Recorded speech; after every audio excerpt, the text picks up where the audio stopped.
The winner of our vote is Sideways Stories from Wayside School. So I will try and read about a chapter of this to you each day. I'm going to show you, kind of let you follow along with me, just to help you with your reading and looking at some of the words. If you'd rather just close your eyes and listen to it, that's totally fine too. This is a really silly book. It's very funny. It's all about kids going to school that have some really weird, funny things happen to them. So I hope you get a good laugh. Again, you can snuggle up while you're listening to it. You can follow along while you listen to it. Invite your brothers, sisters to listen to it with you too. All right, so here we go. Sideways Stories from Wayside School.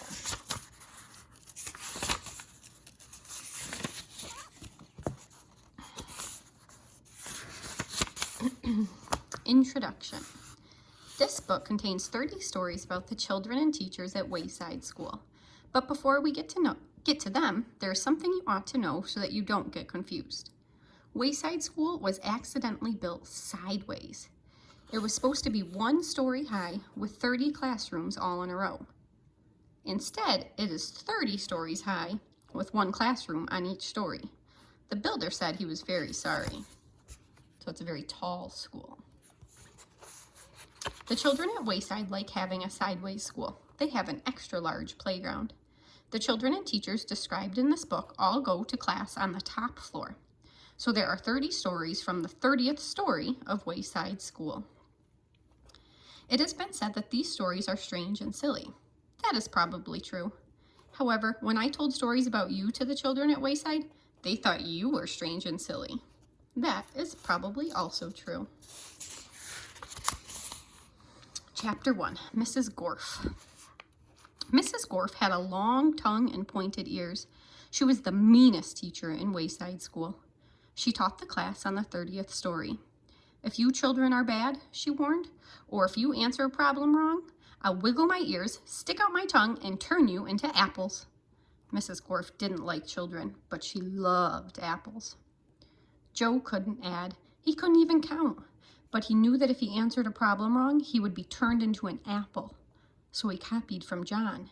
He didn't like to cheat, but Mrs. Gorf had never taught him how to add. One day, Mrs. Gorf caught Joe copying John's paper. She wiggled her ears, first her right one, then her left, stuck out her tongue, and turned Joe into an apple. Then she turned John into an apple for letting Joe cheat. Excuse me. Hey, that isn't fair, said Todd. John was only trying to help a friend.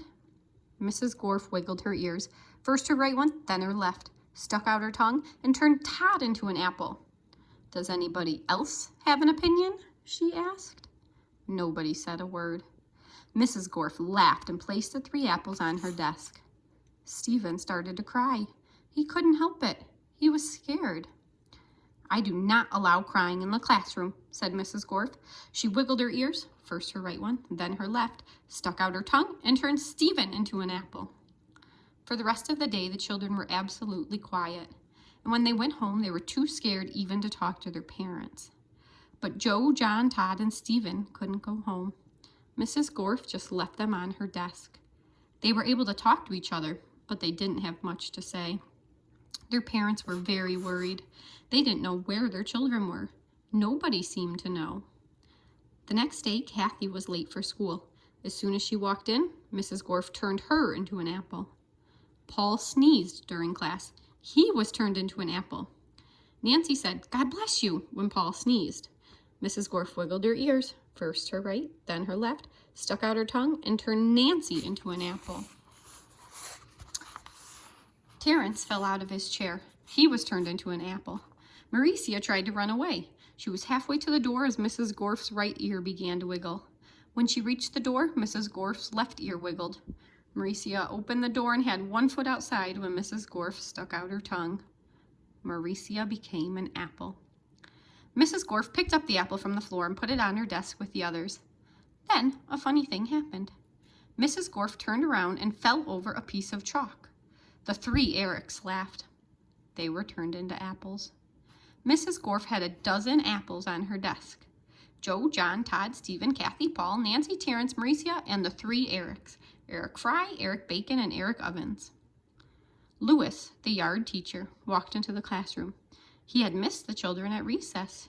He had heard that Mrs. Gorf was a mean teacher, so he came up to investigate. He saw the 12 apples on Mrs. Gorf's desk. I must be wrong, he thought. She must be a good teacher if so many children bring her apples. He walked back down to the playground. The next day, a dozen more children were turned into apples. Louis, the yard teacher, came back into the room. He saw 24 apples on Mrs. Gorf's desk. There were only 3 children left in the class. So how many kids are in the class altogether? 24 apples on the desk, 3 kids left in the class. She must be the best teacher in the world, he thought.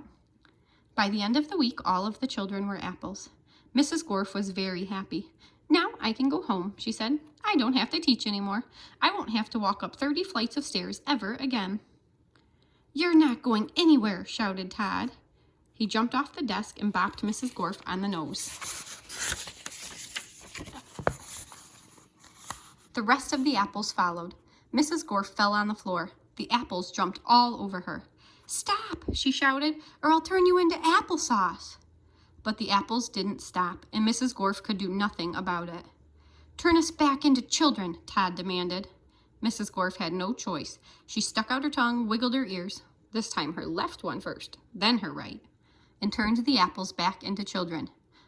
All right, said Mauricia, let's go get Louis. He'll know what to do. No, screamed Mrs. Gorf. I'll turn you back into apples. She wiggled her ears, first her right one, then her left, and stuck out her tongue.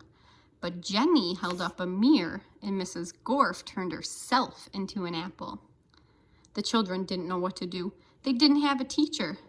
Even though Mrs. Gorf was mean, they didn't think it was right to leave her as an apple. But none of them knew how to wiggle their ears. Louis, the yard teacher, walked in. Where's Mrs. Gorf? He asked. Nobody said a word. Boy, am I hungry, said Louis. I don't think Mrs. Gorf would mind if I ate this apple.